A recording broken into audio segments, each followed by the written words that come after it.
Good morning, everyone. Today, I will be presenting the introduction and basic concept of product mix with constraint.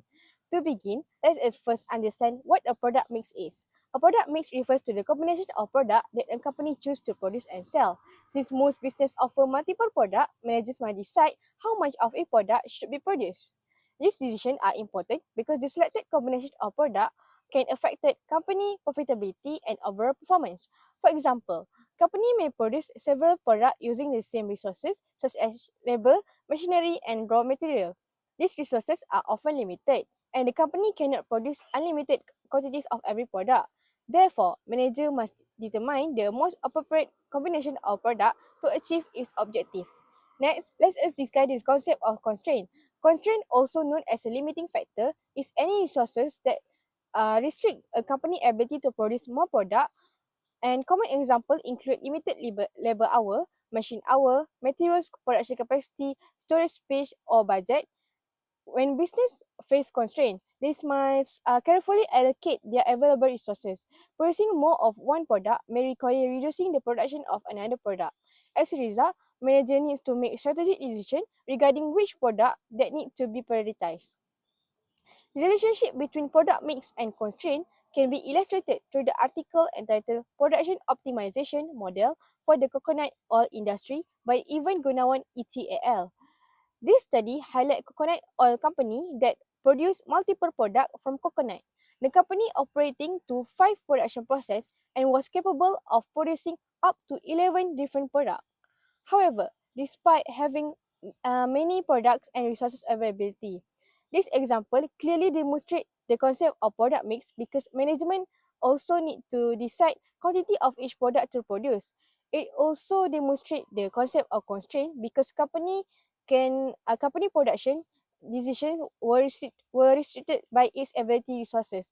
The study found that determining the optimal product mix was essential for maximizing profitability. This shows that business can simply produce product in a large quantity. Instead, they must carefully evaluate their resources and select the most suitable combinations. Now, I would like to review a journal article entitled A Linear Programming Model for Product Mix Profit Maximization in a Small Medium Enterprise Company. The purpose of this study was to investigate how a small and medium-sized enterprise could maximize its profit by determining the best product mix under limited resources. One of the key findings of the study was that resources limitation significantly influence production decisions. The researcher found that by applying a linear programming mode, the company was able to identify the most profitable combination of products while operating within its resource constraint. A major strength of this article is its practical application. The study demonstrates how management accounting techniques can be used in a real business environment to support decision making. It also provides a clear evidence that selecting the right product mix can improve profitability. However, one limitation of the study is that it focuses only on a single SME. Therefore, the finding may not be fully applicable to all industry, as different business may face different type of constraint and market condition. Nevertheless, the article strongly support the concept of product mix and constraint that I discussed earlier. It demonstrates that business must make a careful business decision because resources are limited, and choosing the right combination of product can significantly improve the business performance. After reviewing the concept and journal article, product mix decisions are important because they help business maximize profit by allocating limited resources to the most profitable product. They also improve resources efficiency by focusing on high return product instead of spreading resources too thin. In addition, these decisions support better management planning and informed decision making through cost and profitability analysis. Since resources are limited, company must choose the best combination of product to produce. Overall, effective product mix decisions help businesses increase profitability and improve operational efficiency. That's all from me. Thank you. Now, I will explain how a company actually makes the decision on which product to prioritize when resources are limited. The first thing we need to understand is contribution per unit. Contribution per unit is the amount of money each unit of product contributes towards covering fixed costs and generating profit after variable costs are deducted. The formula is simple. Contribution per unit equal to selling price per unit minus the variable cost per unit. So, looking at the example, both products give the same contribution per unit. So, does that mean they are equally profitable? The answer is no, not when the resources are limited. This brings us to the concept of contribution per limiting factor. A limiting factor is a scarce resource that restricts how much a company can produce. Common example includes machine hours, labor hours, and raw materials. So, when the resources are scarce, simply picking the product with the highest contribution per unit is wrong. Instead, we must compare how much contribution each product earns per unit of that scarce resource. So, the formula is contribution per limiting factor equals to the contribution per unit divided by the limiting factor usage per unit. So, looking at the table, both products still have RM30 contribution per unit, but product A used 3 machine hours per unit while product B used only 1.5 hours. When we apply the formula, product A give only 10 ringgit per machine hours, while product B give 20 ringgit per machine hour. So, even though both products look equal at first, product B is actually twice as profitable when machine hours are limiting factor. So, product B is ranked first and the product A is ranked at the second place. To apply this approach systematically across any business operations, we must follow a structured 5-step process to rank the product. Phase 1 is to identify the limiting factor. We must analyze our operations to determine exactly which resource is scarce and creating the bottleneck. Next is phase 2 is to calculate the contribution per unit. We take the selling price per unit and subtract the variable cost per unit for every single item in our product catalog. Next, phase 3 is to calculate the contribution per limiting factor. We take our result from the phase 1 and divide them by the limiting factor usage per unit that we calculate in the phase 1. Phase 4 is to rank the product. The product that generates the absolute highest contribution per limiting factor is recorded as our top priority. Phase 5 is to prepare our optimal production plan. We allocate our scarce valuable resource capacity to satisfy the total market demand for rank 1 first. Only when rank 1 is fully satisfied do we pass the remaining resource capacity down to rank 2 and so on. So this will ensure there is no capacity is wasted on the low yield item. So these 5 steps ensure that every unit of scarce resource is used in the most profitable way. To support what I have explained, I will now present finding from a journal article by RV 2023. The primary finding of this research heavily reinforced our operational framework. According to RV, unit contribution margin cannot be used alone for products mid decision making under scarcity. Instead, contribution per limiting factor is the only correct decision tool. Interestingly, the paper identified that there are only 3 highly specific exceptions where using basic unit margin is acceptable. First is dealing with a negative margin, next is produce only a single product, and the third is sell volume across all options are completely equal. In short, by systematically calculating, ranking and planning production based on constrained capacity, business can protect their financial performance, optimize their asset allocation and successfully maximize overall corporate profitability. To better understand how product mix decisions are applied in practice, I will discuss a case study from the tea manufacturing industry. This case study is based on a Sri Lankan tea manufacturing company referred to as Duluan Tea Company. However, it is important to note that Duluan Tea Company is not the company's actual name. The researcher used it as a nickname to protect the identity of the real company while conducting the study. According to the article, the company produced and export more than 2,500 tea products to customers around the world.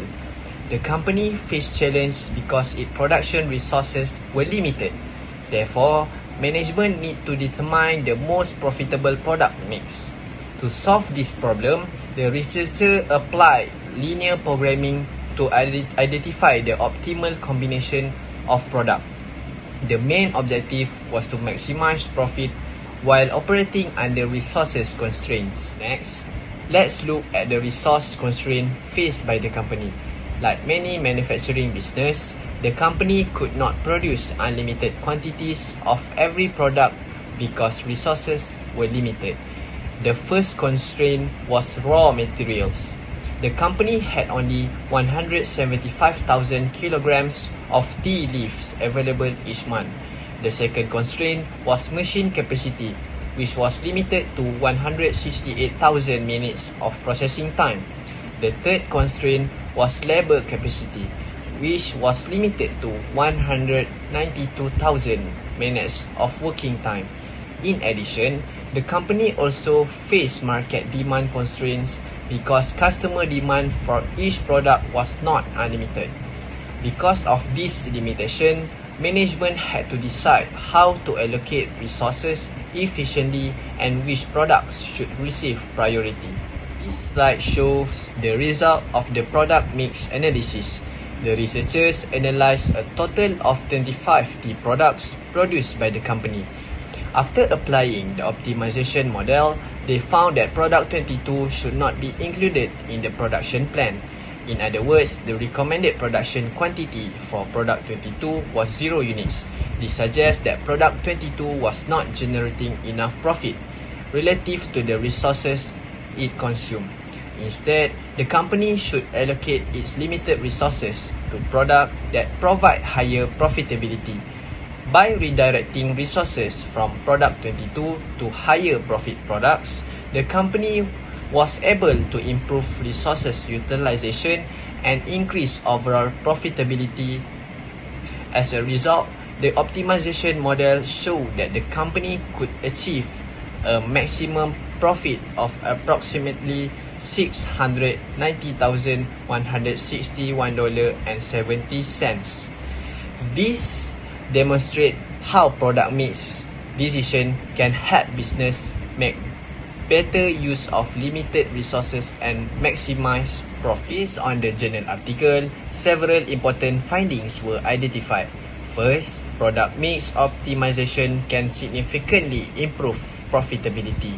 Second, efficient allocation of resources help management plan production more effectively. Third, managers can make better decisions by focusing on products that generate higher profit.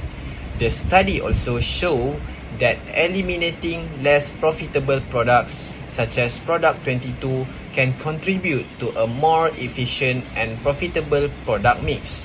In conclusion, this case study demonstrates that the product mix decisions are an important tool in management accounting. When resources such as materials, machine hours, and labor hours are limited, business must carefully decide which product to prioritize. By allocating resources efficiently and focusing on profitable products, companies can maximize profit and improve overall business performance. Thank you. Good day to my respected lecturers and fellow peers. Now I will continue the presentation by presenting the core advantages and disadvantages of product mix with constraint model. Backed by a critical analysis of my chosen journal article, Product Mix Optimization Model for the Coconut Oil Industry by Gunawan and colleagues, published in 2025. Now let's begin the presentation by discussing the core advantages as shown on slide. The first major benefit is maximized profitability. The traditional accounting method often misleads managers into pushing products in tea because they have a high individual selling price. This framework, however, prioritizes products based on their contribution margin per unit of the scarce resources.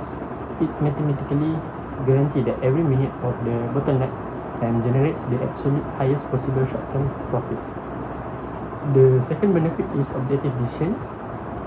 In a real-world manufacturing, Production schedules are frequently swayed by internal corporate politics or emotional sales department volume goals.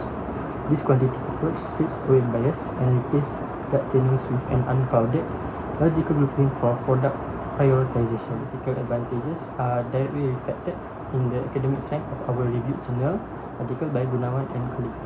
First, the paper demonstrates high practical managerial relevance. It doesn't just look at abstract formulas, but it applies the model to an actual permanent coconut oil factory in Indonesia dealing with genuine raw material shortage. Second, it showcases the comprehensive operational modeling. The author successfully mapped out a highly complex multi-stage production system involving 5 distinct manufacturing processes that simultaneously handle 11 separate scope product by products. Third, the study provides a powerful empirical comparison against legacy methods. It directly benchmarks the mathematical optimization model against the factory historical integration-based product scheduling to prove its corporate worth. Now let's move to the empirical finding. The research provides definitive proof of how constraint analysis transform the business performances. The primary finding is a substantial profit maximization potential. By abandoning the baseline intuition and structuring the product mix around operational constraint, the model proved that the factory could expand its weekly profit and by an incredible 43.9%. The framework achieved this by dynamically routing limited materials away from basic, intermediate products and into premium, value-added downstream derivative like hydrogenated oils. Additionally, the study highlighted the infrequency of profitable product blending. While factory and supervisors traditionally assume that mixing different oil grades together to meet quality targets was highly efficient, the consumer model proved that blending is actually less profitable and should only be reserved as an emergency operational measure. However, a complete management accounting evaluation requires us to look at the flip side and address the explicit disadvantages of this model. The first core flaw is the deterministic trap. This accounting framework treats the business environment as completely rigid, assuming that all operational variables will remain perfectly static. The second major disadvantage is linear yield consistency. It assumes that every single batch of raw resources will yield the exact same output percentages.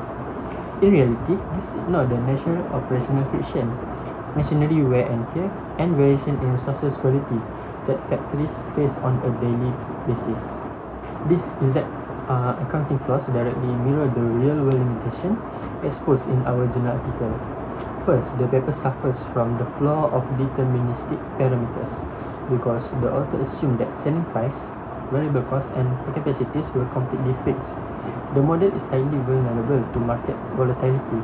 In global commodity sectors, price fluctuates constantly, meaning a static optimal mix can become a sub-optimal in a matter of days.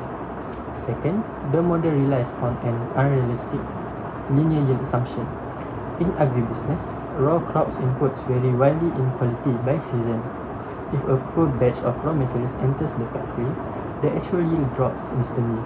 This breaks the model rigid formulas, invalidates the calculated product distribution, and disrupts the entire factory production schedule. To conclude, this research strongly reinforces the fundamental concept of management accounting because business must operate within tight resource ceilings. Strategic product mix decisions are non-negotiable. Now, I will discuss the Malaysian context of product mix with constraint. Many Malaysian business, especially SMEs, operate under various constraints such as labor shortages, rising raw material costs, and limited production capacity. These challenges make it difficult for companies to allocate resources equally across products. As a result, business need to decide which products should be prioritized in order to make the best use of their available resources and maximize profitability. This is where management accounting become important. Product mix analysis help managers determine how limited resources should be allocated to different products so that the business can achieve better performance and remain competitive. These challenges are common across many Malaysian industries, including food manufacturing, furniture production, and clothing businesses, where efficient resource allocation is essential for long-term success. To further understand how Malaysian business address these challenges, I review a journal article related to SME decision making. The article I reviewed is titled New Product Development, The Perspective of SMEs in Malaysia, published in 2021. The study focuses on Malaysian SMEs and examines how product-related decisions influence business performance and competitiveness. The researcher found that strategic planning and effective resource allocation are important factors that help SMEs remain competitive in the market. These findings are relevant to Malaysian context because many SMEs operate with limited resource and must carefully decide how those resources should be utilized.